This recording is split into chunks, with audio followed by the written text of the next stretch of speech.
É muito cruel, cara.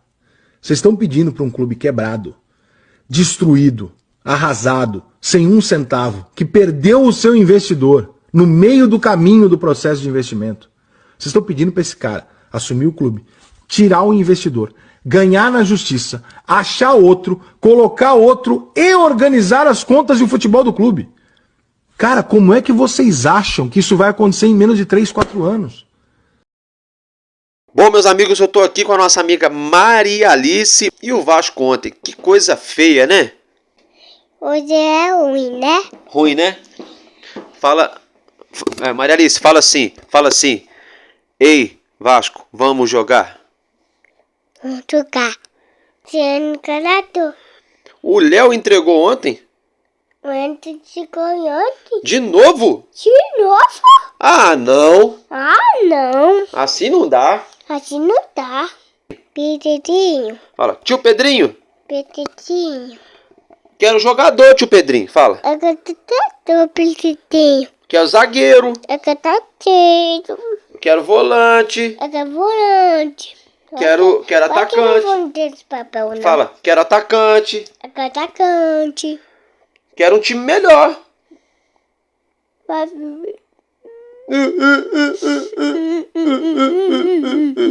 Dá tchau, pessoal. Tchau. Salve, salve, meus amigos. Um abraço, bom domingo, boa tarde, um casaca no coração de cada um. Logo de cara, né, meus amigos? Ontem à noite o jogo acabou quase meia-noite. O Vasco fez mais um vexame, na minha opinião. Tem gente achando bonita aquela palhaçada de ontem, né? Aquele circo de horrores, qualquer outra coisa, menos futebol. Né? Enfim, aí eu não gravei o Madruga Vasco, até porque domingo eu só gravo um conteúdo. Então se eu gravasse o Madruga Vasco, ia passar o restante do dia inteiro sem nada pra vocês.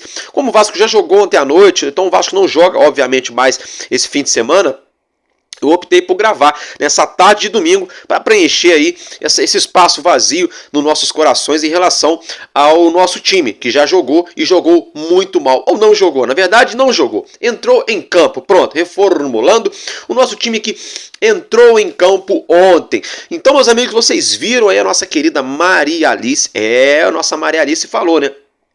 Queremos jogador.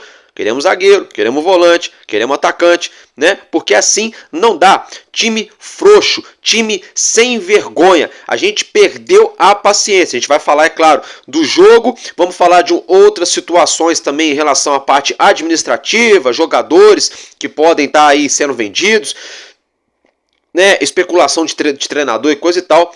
Entre essas situações. Então, bora lá, meus amigos, que está começando mais esse Expresso News aqui no nosso canal Vascaíno desde sempre.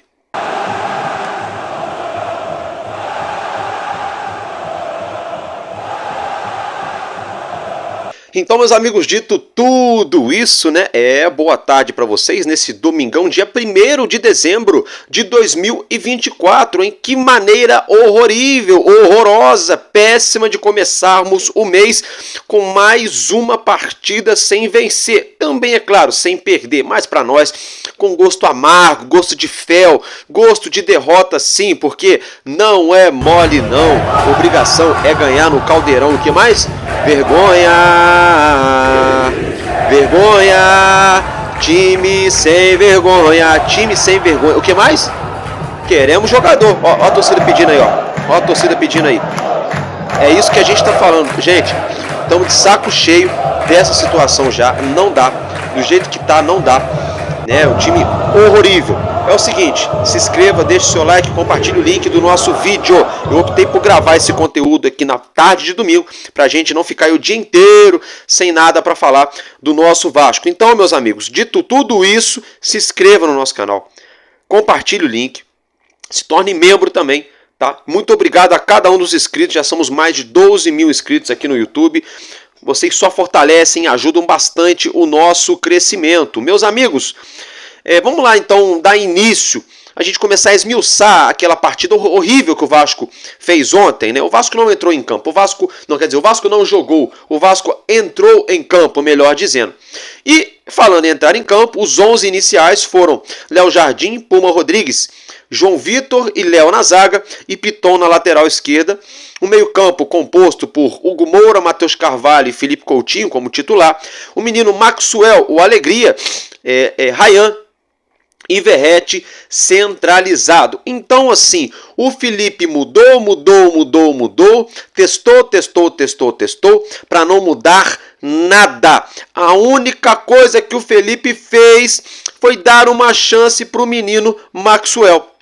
Apenas isso. E aí sacou o Emerson Rodrigues. Tá, ok, respeito a opção do treinador. Agora o Ryan de novo de titular, meu Deus. Que insistência é essa no Ryan? Chega! Basta! Eu não tenho mais paciência para ligar a televisão ou para ir a São Januário para assistir esse rapaz usando a camisa do Vasco nesse ano de 2024. Pronto, falei. Não dá mais. Fim da linha para esse garoto. Bota ele no sub-20 de novo. Deixa ele com a base jogando o brasileiro de aspirantes, sub-23, sub-20. E ok, vida que segue. Pode despontar no futebol? Pode, mas hoje o momento desse menino é péssimo, é horrível. Aí com essa palhaçada de ter que forçar a venda de jogador, fica forçando, escalando o Ryan o campeonato inteiro. Gente, não é falta de rodagem, é falta realmente de jogar bola. Ele jogou o campeonato quase que inteiro com a camisa do Vasco. Os jogos que ele não começou como titular, ele entrou depois do segundo tempo. E não tem condições, não dá para aguentar mais ver esse tipo de escalação. E o senhor Felipe Loureiro tá de parabéns, Felipe Maestro, é claro, ironicamente falando, né? Mais uma vez naquela formação paia, ridícula, essa teimosia de 4-3-3, sabe? Quem vê o Vasco a vida inteira jogando esse 4-3-3 agora, nesses últimos anos, parece que o Vasco é um Manchester City, é um Liverpool, é um Real Madrid, é um Manchester United, é um Chelsea. Sabe? Porque não tem jogador de lado de campo, não tem ataque, um meio campo que não combate, uns laterais que não fazem um balanço corretamente, não atacam o adversário, não protegem a defesa.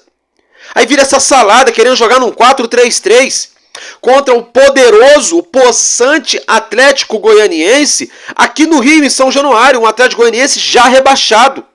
Então assim, uma vergonha essa escalação do Felipe. Ah, mas quem que ele vai escalar? Não sei. Poderia ter colocado, por exemplo, o Luiz Gustavo.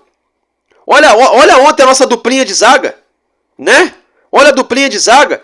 Não estava naquela palhaçada a semana inteira que o Juan Esforza poderia ser adiantado no meio campo? Por que não botou o Esforza num 4-4-2, Esforza e Coutinho, fazendo um losango no meio campo?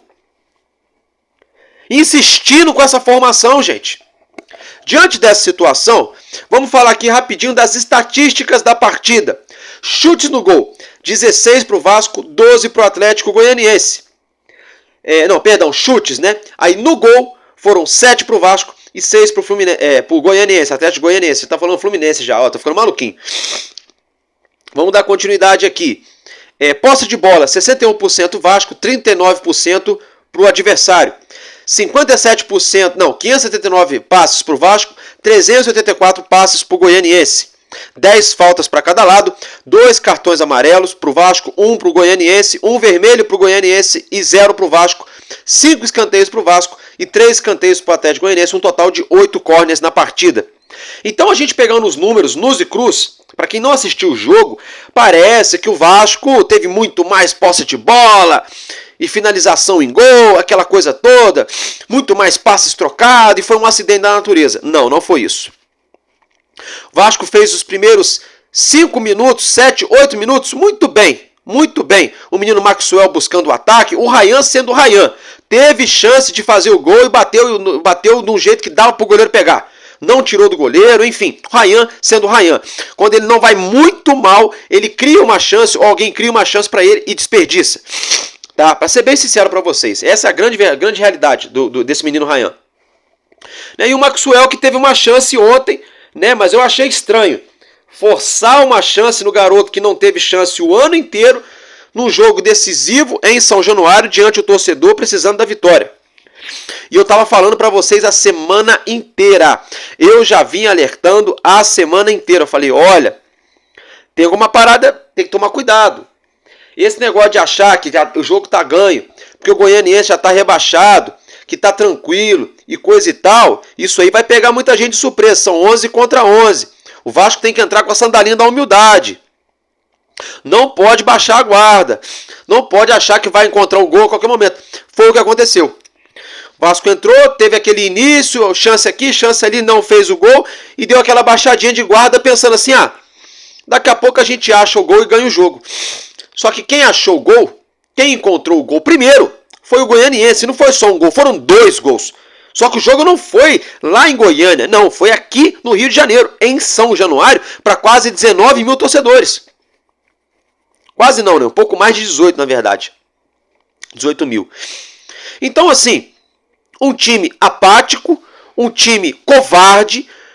Eu vou começar a dar nome daqui a pouco para esses jogadores. Já que eu falei do estádio, só um parêntese aqui rapidinho. Mais uma vez, 18.270 torcedores presentes em São Januário. Mas a carga total hoje não é 21.400? Pedrinho não tinha colocado tudo à venda? Eu não entendo São Januário que cabe 21.400 pessoas. Todo jogo fica torcedor querendo ingresso e não consegue. Todo jogo. 2, 3 mil ingressos, evaporam. É todo jogo isso. Tô de saco cheio disso também já. Chega a dar náusea isso, chega a dar nojo, sabe? Chega a dar nojo isso. E se o Pedrinho não colocou os 21.400, eu não tô entendendo. Porque a torcida do Vasco, você bota um jogo no Maracanã, se você colocar 60 mil ingressos à venda, a torcida do Vasco esgota em poucas horas. Em menos de 24 horas.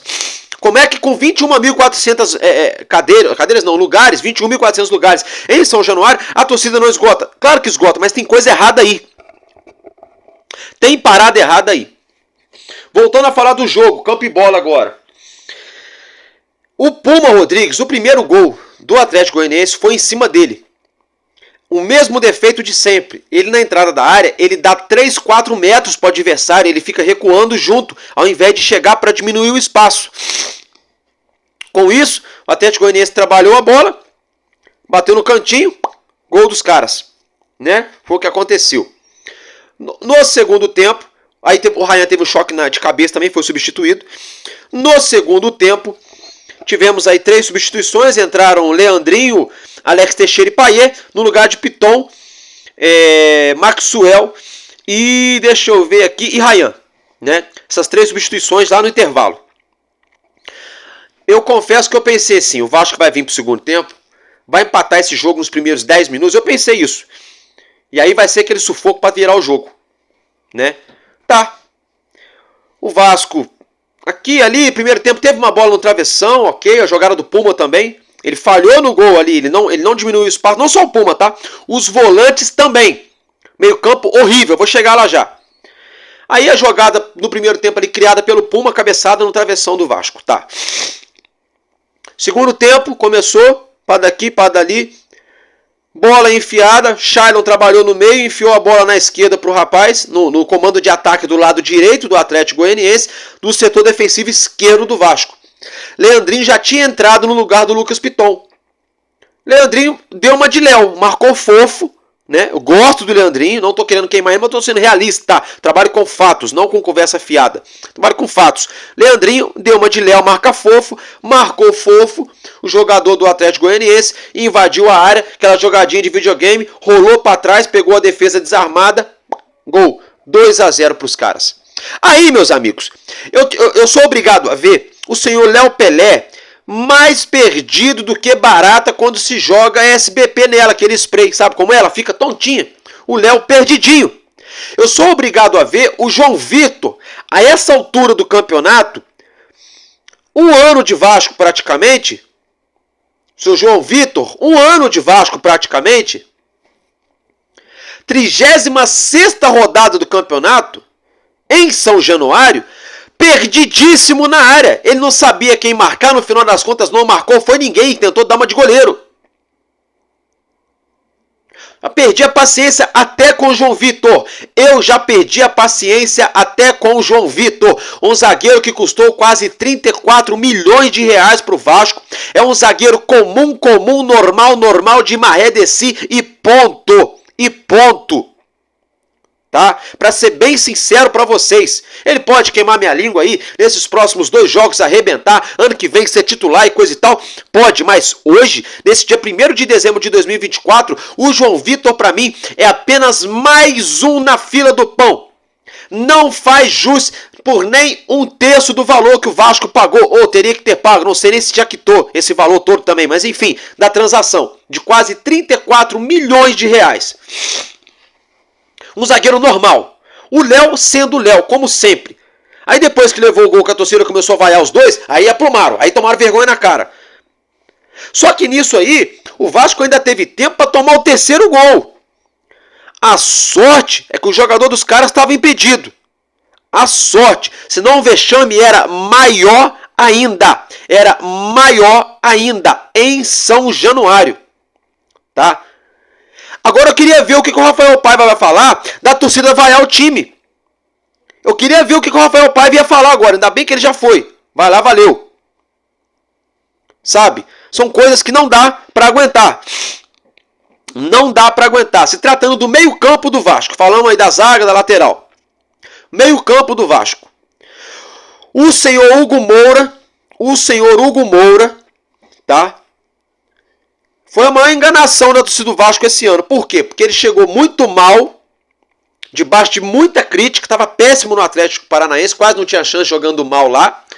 Fez 6, 7, 8 jogos muito bem com a camisa do Vasco. Pelo Brasileirão e pela Copa do Brasil, onde o Vasco alcançou aquele ápice na temporada. Várias vitórias, né? Subimos ali, alcançamos na ocasião a marca de 36, 37 pontos no campeonato, toda aquela situação. Oitavas, quartas, semifinais de Copa do Brasil.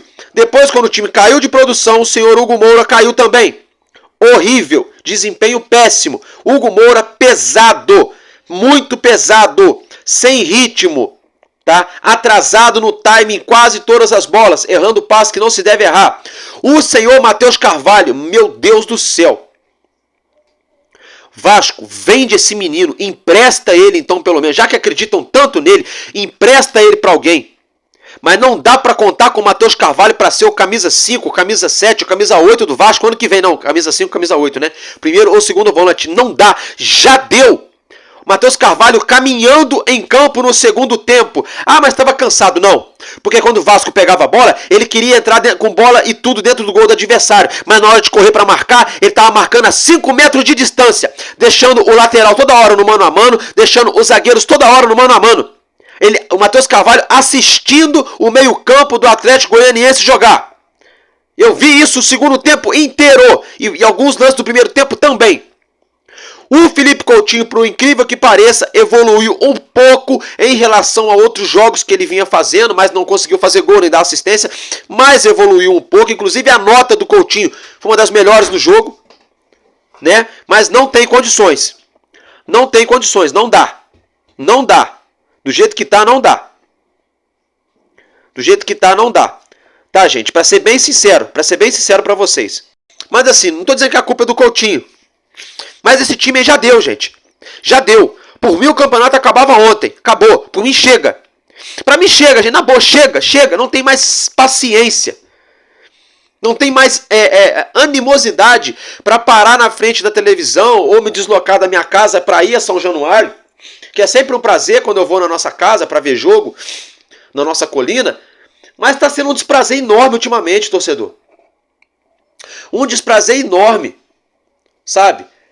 A gente assiste pela manhã aí, eu praticamente sou fã da Premier League, Manchester United enfiando 4, um jogaço do Liverpool e Real Madrid esses dias pela Champions League, sabe? Um Bayern de Munique jogando futebol lindo, botando o PSG na roda. Né? Tivemos hoje aí um belo jogo também entre Liverpool e City. Aí a gente é obrigado a ver esse jogo horrível do Vasco. Esse esquema posicional ridículo, que só sabe jogar... Não, que só sabe não. Que só se joga dessa forma no Vasco, mas não se sabe jogar dessa forma. No 4-3-3. O Vasco só joga no 4-3-3 e não sabe jogar no 4-3-3. É tipo aquele cozinheiro que só sabe fazer arroz, feijão, bife e batata frita. Consegue queimar o bife, consegue deixar o feijão ruim, consegue solar o arroz e a batata encharcada. E só faz aquilo. Então não é cozinheiro. É igual os jogadores do Vasco, só jogam no 4-3-3 e não sabem jogar no 4-3-3. Álvaro, mas teve o segundo tempo e veio um empate. Aí a gente vai lá. Já falei do Ryan, falei do Maxwell, do Coutinho. E o Verratti? Alguém viu o Verratti no campo ontem? O Verratti estava em São Januário ou ele estava na Argentina comendo um bife de chorizo? Não sei, desculpa, porque o Verratti que eu vi ontem em campo escondendo-se do jogo. Escondido. O Pombo Rodrigues pegava a bola pelo lado direito toda hora, procurando alguém para entregar a bola dentro da área, ou no chão ou no alto. O Verratti, eu via, gente, eu observava, eu vi o jogo. O zagueiro aqui, o Verratti, ao invés de fazer um movimento para sair do zagueiro, para poder dar a volta, enganar a marcação, não, o Verratti fazia isso, ó. O Puma ali onde está a Cruz de Malta ali atrás, o zagueiro aqui, o Verratti fazia isso, ó. Se o Puma coloca a bola aqui, o Verratti poderia, né, atacar o espaço para fazer o gol. Mas o Puma colocava e outros jogadores colocavam e o Verratti não atacava o espaço. O Verratti estava se escondendo do jogo ontem. Se escondendo do jogo ontem o senhor Verratti. Aí o Hugo Moura saiu para entrar o Jair, saiu também o... Enfim, aí depois saiu também ali o Maxwell, entrou o Payet, entrou o Maxime Domingues também. Aí não dá. Aí só sei que é o seguinte, depois veio o Vasco, conseguiu fazer 2 gols. O Alex Teixeira arrumou ali uma correria. É outro Alex Teixeira também, hein? Me surpreendeu, hein? Numa correria, numa voltagem, tocando, dominando, passando, buscando o jogo, driblando, rompendo linha. Coisa que o Payet não fez. Coisa que o Coutinho não fez. O Coutinho dá muito drible no lugar errado. No lugar errado. Quer dar drible lá no meio campo. Tem que dar drible, é no final. E o Alex Teixeira fez isso ontem, com ousadia. Ele, o Maxime Domingues e o Pombo Rodrigues. Rompendo linhas, avançando no campo adversário. Alex Teixeira buscou, Vascão diminuiu, Maxime Domingues, nunca critiquei, empatou para o Vasco. Se tivesse mais 5 minutos de jogo, o Vasco virava. Não por conta da defesa horrível, não por conta do seu Felipe Maestro, que botou mais do mesmo na teimosia com o Ryan, inventou moda, botando o Maxwell, entendeu?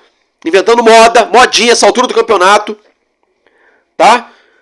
Mas empatou por conta da raça do Alex Teixeira, que todo mundo cobrava isso dele. Empatou por causa do Maxime Domingues, que ontem resolveu jogar bola. E o Puma Rodrigues, que teve a parcelinha dele no primeiro gol, mas buscou muito jogo. Com a bola no pé, ele busca muito jogo. O Puma Rodrigues é muito agudo. Ele é muito agudo, o Puma Rodrigues, pelo lado direito de campo. Pelo lado direito de campo. Ele é muito agudo. Agora, uma coisa eu falo pra vocês. O Felipe, depois do jogo, ele falou assim, o importante é que o segundo tempo foi muito bom. Esperamos manter o nível. Pô, vergonha na cara, rapaz. Pelo amor de Deus. Foi bom nada. Os últimos 15 minutos de jogo do Vasco, o Vasco tomou vergonha na cara e resolveu correr. Nada de segundo tempo foi muito bom, não. Tá? O Atlético teve chance de fazer 3-4-0 no segundo tempo. É que nos últimos 15 minutos de jogo, a torcida vaiando a vergonha, a cara dos jogadores estava indo lá no chão, o time tomou vergonha na cara e começou a correr. Lateral começou a correr. O João Vitor, ele deveria começar a treinar como lateral direito, para fazer uma dobradinha. João Vitor fazendo o setor defensivo da lateral direita, correndo até a intermediária para entregar para o Puma. Tá? O João Vitor não está dando certo como zagueiro no Vasco. Ele não sabe se posicionar. Se dissesse assim, não, a gente pegou um volante, tentou fazer ele virar zagueiro, ele não está conseguindo se posicionar. Aí uma coisa, não, o João Vitor é um zagueiro a vida inteira, ele não sabe se posicionar na área. Mas ele pega a bola, ele dribla, ele levanta a cabeça, ele tem velocidade, entrega a bola na direita, entrega a bola na esquerda. Ele faz um papel quase que de um volante. Quase que de um volante. Não sei, talvez... mas ele é muito grandalhão. Não sei, mas ele corre pra caramba. Por que não tentam colocar o João Vitor de volante pra ver? Pode ser que dê muito mais certo que de zagueiro. Não agora no fim do ano, mas quem sabe pro ano que vem. Quem sabe aí talvez pro ano que vem. Agora, não dá. Time horrível, horrendo. Tivemos 2 cartões, um pro Hugo Moura. O Hugo Moura tá fora do próximo jogo, pra graça de Deus também. Vai ficar em casa descansando, sabe? Já deu. Perdi a paciência com o Hugo Moura. O ele com o Matheus Carvalho. E o Payet levou o cartão amarelo também no jogo, tá? E o Alex Teixeira foi eleito o melhor jogador da partida. Esse time horrendo, horroroso, horrorível. A gente tem pela frente agora, quarta-feira, 7 horas da noite, em São Januário, Vasco e Atlético Mineiro. E temos no próximo fim de semana, Vasco e Cuiabá, pela última rodada do Campeonato Brasileiro. Agora vamos falar aí da tabela e dos jogos dessa rodada. Bom, meus amigos, então a 36ª rodada, né? Tivemos já alguns jogos, é claro, e outros estarão complementando a rodada no dia de hoje, nesse domingão, dia 1º de dezembro, novembro, ó, dia 1º de dezembro. Meus amigos, é o seguinte: Palmeiras e Botafogo. Botafogo enfiou 3-1 no Palmeiras, meio de semana, jogo antecipado por conta da final da Libertadores. Inclusive o Botafogo ganhou a Libertadores ontem, passou o carro no Atlético Mineiro. Corinthians e Criciúma. O Corinthians de virada ganhou da equipe do Criciúma. O Bahia também de virada ganhou do time do Cuiabá. O Juventude perdeu para o Atlético, ganhou do Atlético Mineiro, perdão, né, na Arena MRV em Belo Horizonte. O Vasco estava perdendo para o Goianiense por 2-0 e buscou aí o empate no apagar das luzes. Flamengo e Internacional se enfrentam hoje, né? Para mim é o jogo da rodada, esse jogo entre Urubu e Internacional. Teremos também um duelo entre tricolores, né? O Grêmio recebe o São Paulo no Rio Grande do Sul. O Vitória da Bahia recebe lá em Salvador a equipe do Fortaleza. O Fortaleza buscando aí uma garantia, né, para a Libertadores, para não ter nenhum tipo de sufoco em relação para disputar pré-Libertadores nem nada, né? Deixa eu observar aqui. O Atlético Paranaense recebe na Liga Arena em Curitiba a equipe do Fluminense nessa briga contra o rebaixamento. O Vasco já somou 44 pontos. Não temos chances mais para a Libertadores, né? A situação complicou real, mas em relação ao rebaixamento, antes o empate do que a derrota. Não gosto de falar isso, mas esse um pontinho foi importante para o Vasco, porque a gente agora ganhando mais uma, a gente fica tranquilo, vai a 47 pontos, né? Enfim, fato é que fechando a rodada, teremos também Red Bull Bragantino no Nabiad Chedina, em Bragança Paulista, recebendo a equipe do Cruzeiro, né? O Cruzeiro buscando se reabilitar, buscando uma vitória, né? Empatou com o Grêmio na última rodada, saiu perdendo por 2-0, buscou o empate, não conseguiu virar, perdeu a final da Copa Sul-Americana para o Racing da Argentina, né? E o Red Bull Bragantino brigando para não cair, já praticamente rebaixado, mas se o Bragantino emplaca 3 vitórias aí, pronto, se salva, né? Então tem chance ainda. Então, duelo envolvendo rebaixamento, Furacão e Fluminense, Bragantino e Cruzeiro. O Vitória e Fortaleza, nem tanto, que o Vitória está um pouco acima na tabela, mas é claro, eles estão também com o sinal de alerta piscando, né? Já o Cruzeiro precisa voltar a vencer, mas se o Cruzeiro perde, não é nem o fim do mundo, não é nada. O Cruzeiro está tranquilo ali na tabela, mas para o Cruzeiro seria interessante ganhar, voltar a ganhar em relação a pré-Libertadores no ano que vem. Uma vez que o Cruzeiro não avançou na Copa do Brasil e também perdeu a Sul-Americana. Com isso, não tem vaga na Libertadores. Então depende deles mesmos a vaga na Libertadores. São Paulo e Grêmio, né? O São Paulo já consolidado, né? Buscando ali se consolidar ali no G4. Né? E o Grêmio buscando galgar mais. A gente tem que torcer pro São Paulo ganhar esse jogo, galera. Não tem jeito, tá? É pro São Paulo enfiar 2, 3 no Grêmio aí. Então, se não for isso, pelo menos 1-0, tá? Pra gente ser aí favorecido, que o Grêmio tá logo atrás do Vasco aí. Se o Grêmio ganha, a situação não fica legal. E Flamengo e Internacional é o jogo da rodada, porque o Inter, né, tá fazendo um excelente segundo turno. E o Flamengo empatou em 0-0 com Fortaleza fora de casa. Então eu acho que tem tudo para ser um jogo na tarde desse domingo no Maracanã. Esse é o panorama dessa 36ª rodada, né? O Botafogo já jogou na rodada, o Galo Mineiro também já jogou, como eu já mencionei para vocês. Se tratando agora de treinador, o Vasco, segundo a Rádio Tupi, o Vasco estaria preparando uma proposta para o treinador português Pedro Caixinha. Ao longo dessa semana vamos aguardar. E outra situação que estoura hoje, termina hoje o prazo para o Cincinnati exercer a opção de compra do atacante Luca Orediano, 3 milhões de dólares fixados em contrato, ou seja, algo em torno de 17,5 a 18 milhões de reais é o que o Vasco receberia nessa transação, pelo menos até agora. Agora que eu estou gravando aqui 4 da tarde para vocês, quase 4 da tarde, não saiu atualização em relação a isso. Saiu alguma situação, a gente traz para vocês, é claro, no nosso próximo conteúdo. Estou ficando por aqui, um abraço, um casaca no coração de cada um de vocês, porque enquanto houver um coração infantil, o Vasco da Gama será imortal. Vascaíno desde sempre, valeu e é nóis, Vasco!